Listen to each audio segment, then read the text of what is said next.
आज मेरे घर में मेरी बचपन की अमीर तरीन दोस्त की दावत है। ये इतनी अमीर है कि इसके घर में दाखिल होने के लिए आपको पूरे 10 मिनट लग जाते हैं। ये तो लोगों को 1000 रुपया देती है तो वापस चेंज भी नहीं लेती। इनके यहाँ एसी कभी बंद नहीं होता, सिर्फ सीज़न चेंज होने पे बंद होता है। मैंने बचपन में इसका टिफ़िन खाया था और आज उसका हिसाब बराबर करने वो मेरे घर आ रही है। तो मैंने जल्दी से आलू के पराठे, आलू के कटलेट्स, एक ही चीज़ में इतना कुछ बना लिया। इतनी अमीर तरीन दोस्त के लिए आज मैं बजट कुकिंग कर रही हूँ। आज मैडम ने मुझे कहा कि तुम्हें तकल्लुफ़ नहीं करना, सब कुछ घर पे बनाना। उसको ये नहीं पता भाई मैं अच्छी कुक नहीं हूँ। अब अल्लाह ही बेहतर जानता होगा कि आगे इंटरनेट पर 5 मिनट वाली रेसिपी ट्राई किया, वो 50 मिनट मेरे बर्बाद हो गए। इतनी रेसिपीज़ मैंने देखी कि बैंगन का भरता कैसे बनाएं, आलू के पराठे कैसे बनाएं, वर्क वाले पराठे कैसे बनाएं, चौरस पराठे कैसे बनाएं। इतनी ऑप्शंस थी कि मेरा दिमाग कंफ्यूज हो गया। कुछ मुझे समझ नहीं आई क्या बनाऊं क्या नहीं। और मेरी बचपन की दोस्त जो मेरी बहुत बेस्ट फ्रेंड थी, बचपन में मैंने ज़िंदगी में एक दफ़ा इसका टिफ़िन खाया था। वैसे हम स्वैप करते थे, यानी कि कभी मैं सेब ले आती, ये कोई सालन जैसी चीज़ ले आती, या हमारी तीसरी फ्रेंड जो है कुछ और खाना ले आती, तो हम अपने अपने खाने के नवाले एक दूसरे को शेयर कराते थे। एक दिन मैंने वाहिद एक दफ़ा अपना लंच बॉक्स घर भूल गई थी, तो इसके टिफ़िन से मैंने थोड़ा खाना ले लिया। वो दिन आज का दिन वो कभी नहीं भूली। तो इसने मुझे इतने बरसों बाद फ़ोन करके कहा कि तुमने मेरा टिफ़िन खाया था तो आज उसकी दावत ही दे दो, या कभी ना कभी दावत खिलाओगे भी कि नहीं। मैंने कहा तुम फिक्र नहीं करो, ये वीकेंड आने दो, फिर तुम्हें खाना खिलाती हूँ। इसने कहा तकल्लुफ़ कुछ ना करना, बस सब कुछ घर में बनाना जो बनाना हो। उस मैडम को ये पता नहीं कि मुझे घर में खाना पकाना बिल्कुल पसंद नहीं, बाहर से मंगवा लो।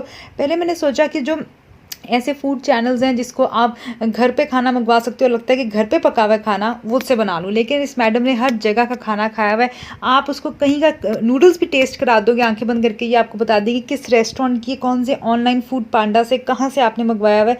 हर चीज़ वो जानती। तो इसलिए इसको धोखा देना आसान नहीं और नामुमकिन नामुमकिन तो है। वैसे मुमकिन है भी कि नहीं, ये मैं खुद कंफ्यूज हो गई हूँ, क्योंकि भाई ये हर चीज़ को ईजिली गैस कर लेती है। लेकिन खैर, आज मैं बनी हुई थी यूट्यूब की शेफ़। यूट्यूब के शेफ़ तो फिर भी बहुत अच्छे होते हैं। मैं नीम हकीम खतरा जान बनी हुई थी। कभी बैंगन का भरता बना रही थी, कभी बैंगन का सालन बना रही थी, क्या बनाना है क्या नहीं। लेकिन एक चीज़ मैंने सोची थी कि खाने को आप मैनेज इस तरह कर सकते हो कि एक तीर से आप 10 शिकार करो। तो मैंने सबसे पहले सोचा कि आलू बॉईल करती हूँ, उसके कटलेट्स भी बना लूँगी, पोटैटो पॉप्स भी बना लूँगी, कटलेट्स के साथ उसके आलू के पराठे भी बना लूँगी, हर चीज़ एक चीज़ के साथ।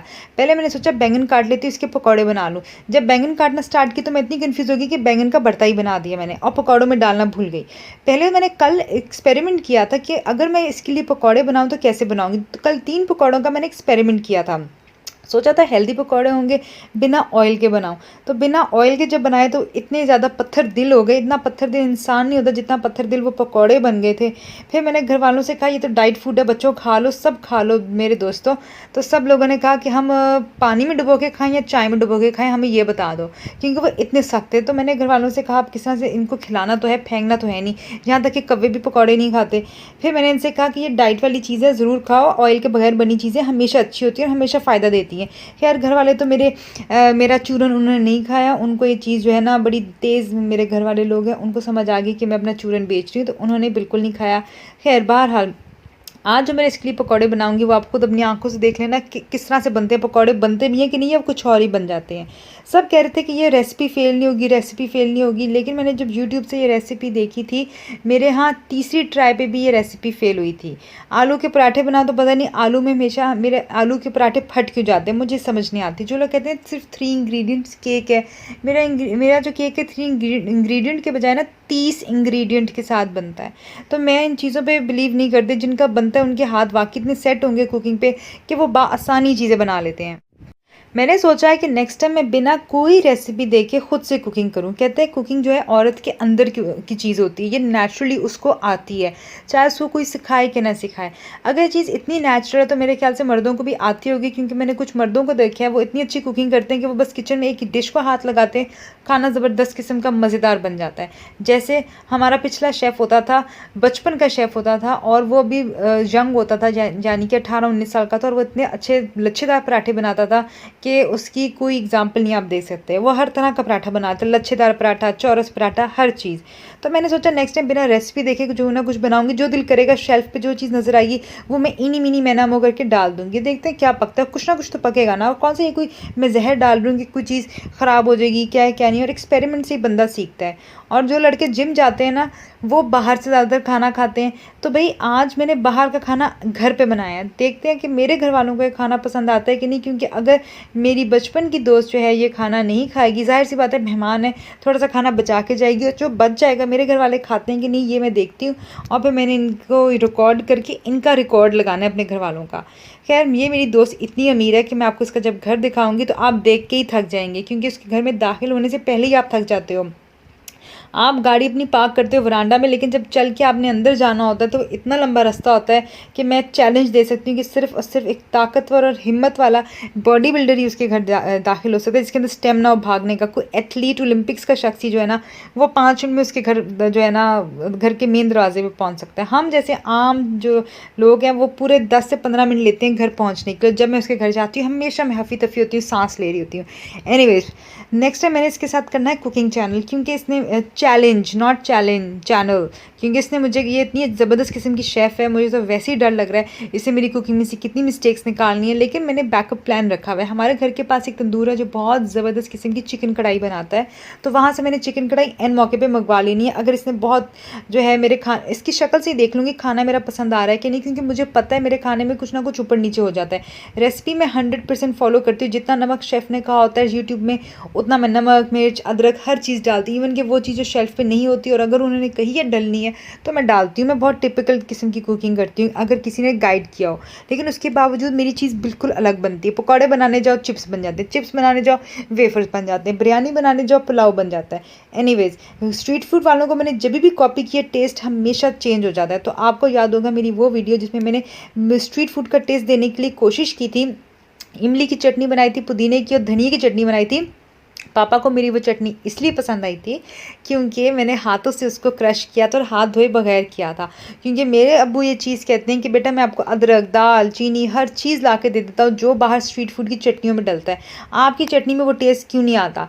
ये सुन के एक दिन मेरा दिल तो बहुत दुख गया। उस दिन मैंने सोचा कि आज मैं दूंगी घर वालों को सही टेस्ट, और वो टेस्ट देने के लिए मैंने सिंपल एक काम किया, वो ये कि हाथों से मैंने चटनी को कूटा जैसे कि वो लोग कूटते हैं। ना वो ब्लेंडर का इस्तेमाल करते हैं ना वो फोक चम्मच का इस्तेमाल करते हैं। खैर स्पाइसी लेवल मैंने उतना ही रखा था जितना कि स्ट्रीट फूड वाले लोग रखते हैं। लेकिन खैर मेरे घर में एक चीज़ बहुत ज़्यादा डिस्कस होती है कि लड़के ज़्यादा स्पाइसी फूड खाते हैं या लड़कियां ज़्यादा स्पाइसी फूड खाती हैं, क्योंकि लड़कियों का मैंने सुना है वो चटपटा खाना ज़्यादा शौक से खाती हैं, जैसे गोलगप्पे पानी पूरी हो गई। लेकिन लड़के जो है मेरे ख्याल से स्पाइसी खाना ज़्यादा खाते हैं और लड़कियाँ चटपटा खाना खाती हैं। और वैसे उनको मीठा भी बहुत पसंद होता है, केक्स पेस्ट्रीज चीज़ें क्या है क्या नहीं। भाई मुझे तो ये समझ नहीं आती कि आज बचपन की दोस्ती का हक कैसे अदा करूँ। बचपन में इसने मुझे दोस्त कहा था, आज मुझे शेफ़ कहेगी ये। खैर अच्छी चीज़ें जो हूँ मैं सोच रही हूँ, और वैसे ही मैं सोच रही हूँ कि जो स्कूल के हमारे इतने सीक्रेट्स होते थे वो चीज़ें मुझे आज भी याद है। तो आज हम बचपन की चीज़ें तो डिस्कस करेंगे, लेकिन उसके लिए सबसे ज़्यादा ज़रूरी है खाना मज़े का हो। मैंने तो बैकअप प्लान पे आपको बताया कि भाई तंदूर का खाना रखा हुआ है, हम तंदूर से नीचे से खाना मंगवा लेंगे, 2 मिनट में उनका खाना रेडी होता है, उसी वक्त आप उनसे नान रोटियाँ लगवाओ। दूसरी चीज़ मैंने चाय का सामान मंगवाया, यानी कि निम्को बन केक, इवन के येलो केक जिसको सिंपल केक कहते हैं, टी केक कहते हैं, इस तरह की छोटी मोटी चीज़ें मैंने मंगवाई हुई हैं ताकि जब हम चाय के ऊपर बैठ के चीज़ें डिस्कस करें तो हमें बचपन की यादें और भी अच्छी लगे। क्योंकि मेरे बचपन की यादें स्कूल वाली बिल्कुल भी अच्छी नहीं थी, क्योंकि मेरा स्कूल पागल खाना था सचमुच का। जितने भी मेरी टीचर्स ज़हनी मरीज़ थे वो स्कूल में दाखिल किए गए थे। शायद हमारी प्रिंसिपल या जो भी उनको रिक्रूट करता था उन पर तरस खा के जो है उनको रिक्रूट करता था, क्योंकि जिन टीचर्स को फाउंटेन हाउस या पागल खाने में होना चाहिए था वो हमारे स्कूल में टीचर्स थी। और ये विदाउट एग्जैजरेशन कह रही हूँ कि वो सचमुच में साइकोस थी। किसी को घर में टॉर्चर होती थी, कोई age shaming body shaming gaslighting होती थी, तो वो हम स्कूल में आके बच्चों पर और पेरेंट्स पे गुस्सा निकालती थी। एनीवेज खाना खाने के बाद मैं आपको इसके घर का मंजर दिखाती हूँ। इसके घर का मंजर इतना प्यारा है कि आप पहले दाखिल होते हैं आपको चिड़ियों की तोतों की इतनी आवाज़ें आती हैं। इसने नहीं पाले हुए, ये जंगली तोते चिड़ियाँ वगैरह हैं, क्योंकि इसके घर में ग्रीनरी इतनी ज़्यादा है कि जब आप उसके घर जाओगे तो आपको हर तरह के खूबसूरत जानवर नज़र आते हैं। कि इवन हम कहते हैं कि अरे हमारे मुल्क में ये जानवर कब आया, ऐसा कोई परिंदा तो नहीं हमारे मुल्क में। यानी और एक इंटरेस्टिंग चीज़, इधर गुलहरियाँ बहुत किस्म की हैं। हमने तो पार्कों के अंदर छोटी छोटी गुलहरियाँ देखी हैं, उनको चिपमंग कहते हैं। इधर जो आपने देखा ये चूहे से भी बड़े साइज़ के स्क्विरल्स हैं जो बहुत ही खूबसूरत और प्यारे हैं। एक चीज़ मैं साथ में ये कहना चाहूँगी कि जो लोग कहते हैं अमीर दोस्त, असल अमीर आपको अपने इखलाक का होना चाहिए, और मेरी दोस्त इखलाक की बहुत अमीर है। दिल से अगर काम करती है, दिल से काम करती है, दिल में किसी का अपने ग्रज नहीं रखती, किसी की ऐसी चीज़ नहीं, किसी की दिल आज़ारी करे, इखलाक में ये हमेशा अच्छी रहती है।